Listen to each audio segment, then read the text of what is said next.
मक्का मुकर्रमा में एक सहाबी थे हजरत सुहैब।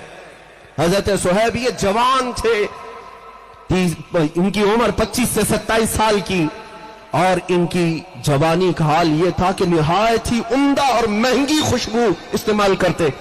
मक्का की गलियों से गुजरते तो इनकी खुशबू आती थी। बड़े रईस खानदान से थे, लेकिन मेरे आका के दामन में जब आए, बाप कट्टर दुश्मन था, माँ भी कट्टर दुश्मन थी मेरे आका की। वो नहीं चाहते थे कि सुहैब हमारा मोहम्मद सल्लल्लाहु अलैहि वसल्लम के साथ जाए, इसलिए कि रसूल पाक के सहाबा में अक्सर गरीब थे, एक अमीर का बेटा कैसे आ जाएगा। माँ बाप रोकते रहे, लेकिन ये मोहब्बत बढ़ती ही रही। एक बात याद रखें, दीवानों का हाल ही ये होता है, जब जब इन्हें हुजूर से रोका जाता है, मोहब्बत में इजाफा ही होता जाता है। सुभान अल्लाह। हमने देखा है मोहब्बत में इजाफा ही होता जाता है। उस सुहैब को माँ भी रोकती रही, बाप भी रोकते रहे। वक्त ऐसा आया कि बाप ने धमकी दी कि अगर तू वहां जाना ना छोड़ेगा तो तेरे साथ मैं बहुत बुरा सलूक करूंगा। जब ये जुल्म सहते सहते सुहैब ने देखा कि मेरे आका हिजरत करके मदीने चले गए, मक्का में नहीं थे, तो हजरत सुहैब ने कहा मैं भी अब मक्का छोड़ करके हिजरत करके चला जाऊंगा।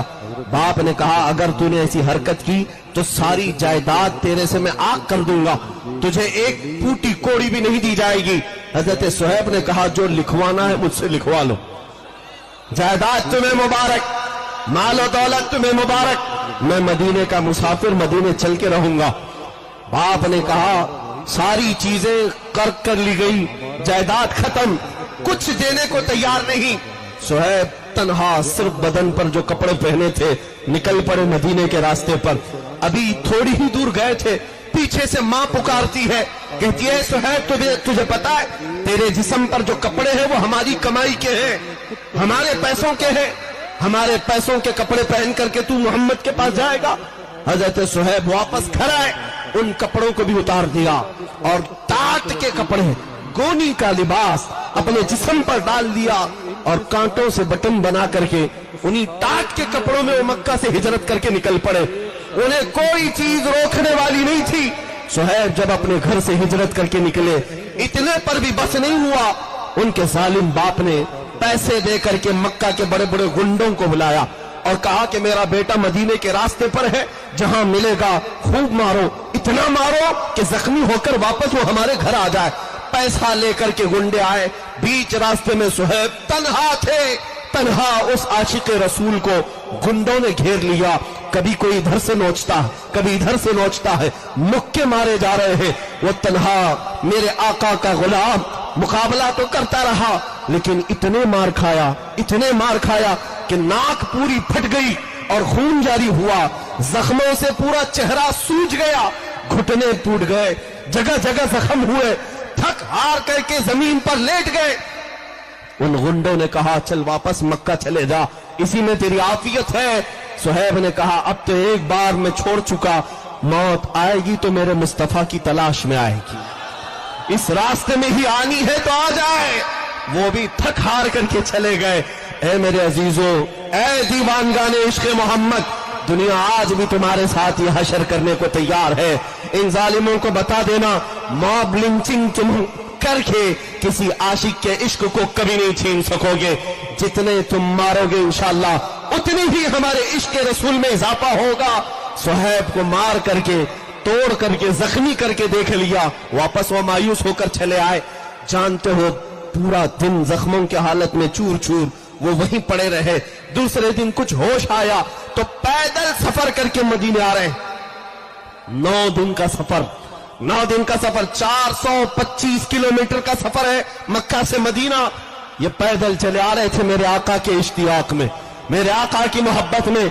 इधर मदीने तैयबा में सहाबा कहते मगरिब की अजान का वक्त था, मेरे आका सल्लल्लाहु तआला अलैहि वसल्लम मस्जिद से बाहर आए और करीब अपनी गर्दन ऊंची कर करके बार बार उस तरफ देख रहे हैं जो सफर का रास्ता था। सहाबा पूछते हैं आका कोई कबीला आने वाला है, कोई वफद आ रहा है, आज से मुलाकात के लिए कोई कबीला आने वाला है? मेरे आका ने फरमाया नहीं, मेरा एक दीवाना, मेरा एक आशिक आने वाला है जो जख्मों से चूर है।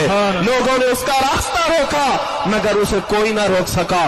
सहाबा कहते कौन है जिसका इंतजार मुस्तफा करीम फरमा रहे हैं? थोड़ी देर के बाद सहाबा कहते हैं जख्मों से चूर, خون میں لت پت، ٹاٹ کے کپڑے جگہ جگہ سے پھٹے ہوئے. ہم نے دیکھا تو یہ تو صہیب ہے جو مکہ کے مالدار کا بیٹا، جس کی خوشبو اتنی مہنگی تھی کہ لوگ سونگھنے کے لیے آیا کرتے. آج وہ زخموں سے چور مدینے میں آ رہا ہے. میرے آقا بڑھ کر کے آگے چلتے ہیں.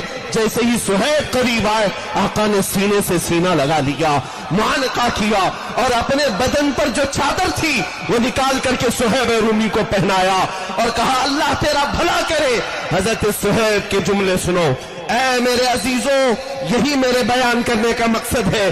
جس کو لوگوں نے توڑا، ماں نے مارا ہوگا، باپ نے مارا ہوگا، گنڈوں نے پیٹا ہوگا، مال چھین لیا ہوگا، لیکن جب وہ تھکا ہارا غلام مدینے پہنچتا ہے، میرے آقا کے سینے سے سینہ لگتا ہے، رسول پاک چادر پہناتے ہیں، تو دیکھو صحابہ کہتے ہیں صہیب کے چہرے پر ہم نے خوشیوں کے آثار دیکھے.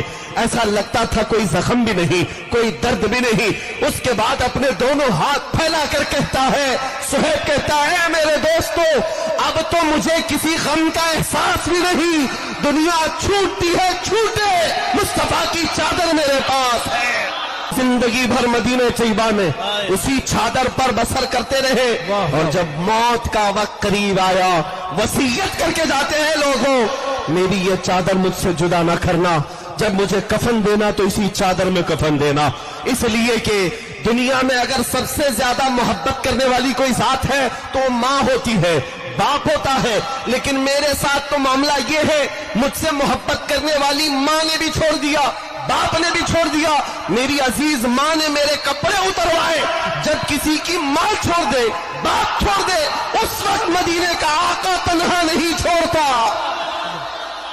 سبحان یہ ہے ہماری محبت کی وجہ، یہ ہے ہماری